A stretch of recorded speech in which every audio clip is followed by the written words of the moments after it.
In chapter 8, two words are going to be real important. That's efficiency and effectiveness. And if you read the study design, the key knowledge area for most of chapter 8 is about how can we use some strategies to improve the efficiency and effectiveness of the operation system. So what are efficiency and effectiveness? Well, in the previous chapter, we just called them productivity and quality, and they're the same thing. So efficiency is the ability of the business to be productive and function in the best possible manner by producing the most possible outputs while using the least amount of inputs, such as time, money, and effort. Effectiveness is the ability of the business to produce the best possible output in order to achieve its objectives. So generally there's a trade-off between efficiency and effectiveness, and it's all around us in the products we buy. So think of a product category and we'll look at efficiency versus effectiveness. Let's look at efficiency. Let's think of companies or brands that make the most of something, or make the most with the least amount of resources, or make it the fastest, or make it the cheapest.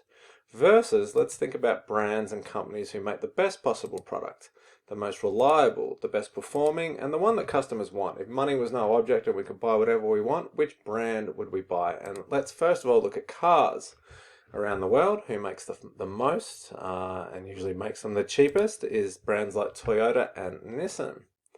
That is different. Who makes the best quality cars that are usually very pricey and we can't afford them for the average person? Mercedes-Benz or Porsche. Quality versus efficiency, a big trade-off there. We're not saying both brands don't. The Toyota is an effective company as well.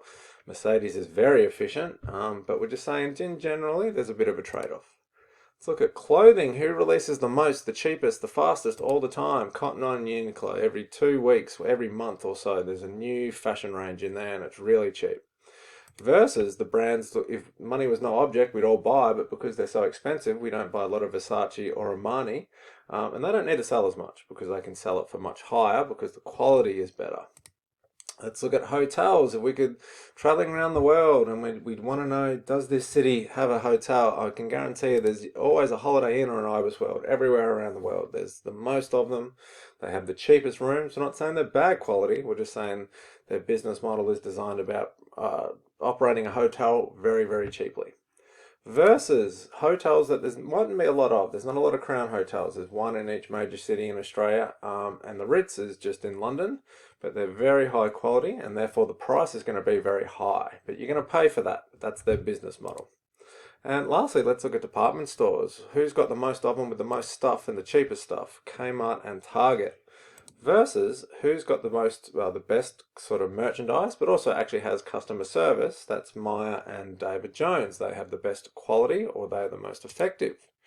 So the question that we need to answer in chapter 8 is, what is going to make a business efficient or effective? And that's going to be the operation system.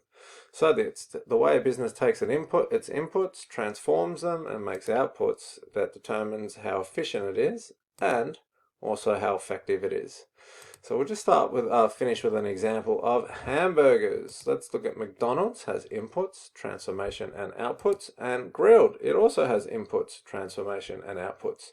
These numbers are just made up. I don't know these numbers. I'm just using them as an example. But McDonald's makes burgers quickly. You order a burger and you've got it a minute later. Let's say 57 seconds.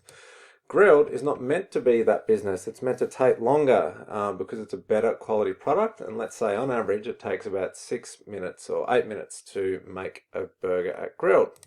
How much does it cost to make a burger at McDonald's? Again, I don't know this number, but I think it would be very, very cheap because they make so many of them so quickly. At Grilled, it's going to be much more expensive. The ingredients are better for a start. However, the trade-off usually comes down to taste. Let's say the average customer rating for McDonald's is 4 out of 10. That's not a bad rating. You're just getting what you pay for.